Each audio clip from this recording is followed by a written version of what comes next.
오늘의 흥미로운 이야기는 애니메이션에 숨겨져 있는 괴담 탑3입니다. 1. 식물인간이 된 노진구. 1974년에 등장한 후 많은 사람들에게 큰 인기를 끌었던 도라에몽. 미래에서 온 로봇 도라에몽은 주머니에서 기묘한 도구들을 꺼내서 진구에게 도움을 주곤 하죠. 도라에몽은 특히나 괴담이 많기로 유명한데요. 그 중에서도 가장 대표적인 것은 진구가 식물인간이 되었다는 이야기입니다. 도라에몽의 초기 결말 내용은 다음과 같습니다. 도라에몽은 미래 세계로 돌아가기로 결심했습니다. 역시나 진구는 도라에몽을 붙잡고 가지 말라고 애원하는데요. 하지만 진구의 부모님은 남에게 의지하지 말라며 그런 진구를 나무라죠. 하지만 도라에몽은 혼자 남게 될 진구에 대한 걱정 때문에 떠나는 것을 망설이게 됩니다. 그 모습을 본 진구는 도라에몽에게 나도 사나이인걸? 혼자서도 잘할 수 있어 라며 도라에몽을 안심시키려고 합니다. 이후 잠시 진구가 혼자 있는 사이 퉁퉁이가 등장하는데요. 퉁퉁이는 평소처럼 진구에게 시비를 걸어왔고 진구는 도라에몽을 부르려다가 조금 전 자신이 했던 말을 떠올리며 퉁퉁이와 직접 맞서기로 결심합니다. 그렇게 둘은 자리를 옮긴 후 싸움을 시작했고 역시나 예상대로 진구는 퉁퉁이에게 일방적으로 두드려 맞았습니다. 하지만 진구는 쓰러져도 계속해서 일어나 퉁퉁이에게 달려들었죠. 한편 도라에몽은 사라진 진구가 걱정돼 집을 나섰는데요. 상당한 시간이 흐른 후에 도라에몽은 진구와 퉁퉁이가 싸우고 있는 현장에 도착하게 됩니다. 때마침 퉁퉁이는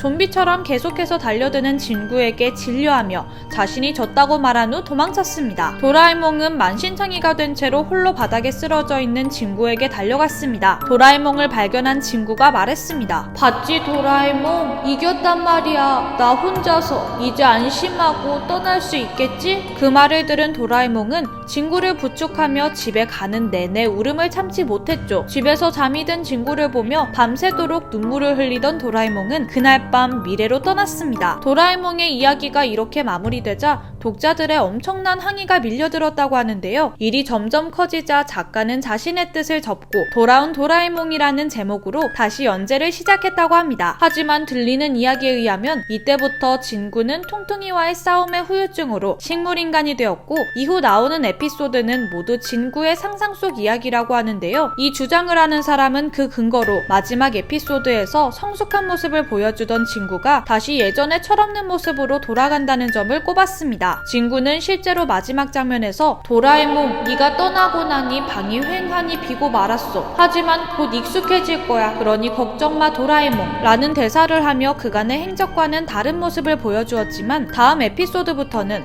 언제 그랬냐는 듯 다시 철없던 초기의 모습으로 돌아가게 되었는데요. 유독 괴담이 많은 도라에몽과 진구에게 숨겨진 진짜 진실은 과연 무엇일까요?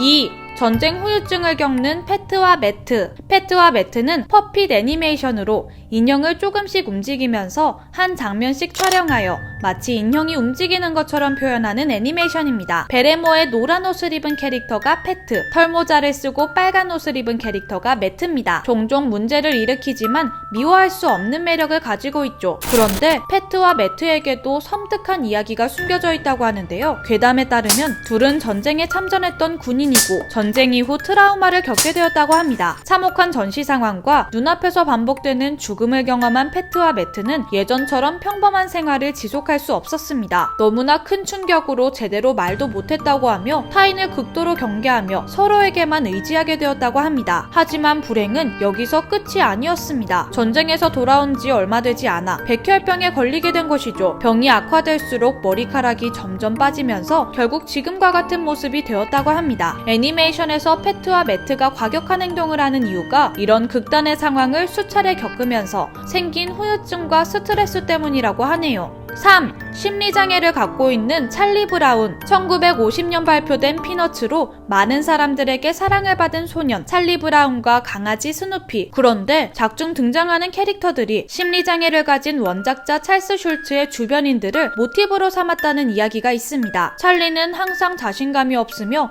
눈치를 자주 보곤 하죠. 또한 사람들이 뒤에서 자신에 대해 수근거릴 것이라는 불안감에 휩싸이는 모습을 보여주기도 하는데요. 이런 모습은 회피성 성격장애를 성관계를 가진 사람을 나타낸다고 합니다. 그리고 그 모델이 바로 원작자인 찰스 슐츠라고 합니다. 자폐증을 앓았다는 슐츠는 찰리처럼 소심한 성격에 늘 불안해했다고 하는데요. 마음이 여린 그는 2차 세계대전에 참전해서도 강아지가 다칠까봐 포격도 제대로 하지 못했다고 하죠. 뿐만 아니라 찰리와 슐츠 둘 다 이발소로 생계를 유지하는 아버지를 뒀는데요. 작중 찰리는 빨간머리 소녀를 짝사랑하는데 이는 슐츠가 짝사랑했던 빨간머리 도나 존슨을 모티브로 했다고 전해지죠. 상상력이 풍부한 스누피는 계집 지붕 위에 누워 다양한 상황을 머릿속으로 그리는데요. 때로는 의사가 되기도 하고 비행기 조종사로 전쟁 영웅이 되기도 하죠. 이러한 모습은 과대 망상 증상이라고 볼 수 있다고 합니다. 스누피는 어린 시절을 함께 보낸 슐츠의 강아지 스파이크를 모티브로 탄생되었다고 합니다. 스파이크 역시 계집에 한 번도 들어가지 않았다고 하네요. 종종 공격적인 모습을 보이는 루시는 경계성 인격장애를 갖고 있는 사람을 나타낸다고 합니다. 감정 기복이 심하며 예측할 수 없는 행동을 하는데요. 루시는 거친 성격이었던 찰스 슐츠의 어머니를 닮았다고 알려져 있죠. 찰스 슐츠는 피너츠를 연재하는 50년 동안 문화생을 두지 않고 스토리 구상부터 모든 작업을 오롯이 혼자 해온 것으로 알려져 있는데요. 피너츠가 곧 자신의 이야기이기에 남에게 맡길 수 없었던 것일까요? 오늘의 이야기 흥미로우셨다면 구독과 좋아요 부탁드려요. 그럼 저는 다음에 더 흥미로운 이야기로 찾아뵐게요. 안녕.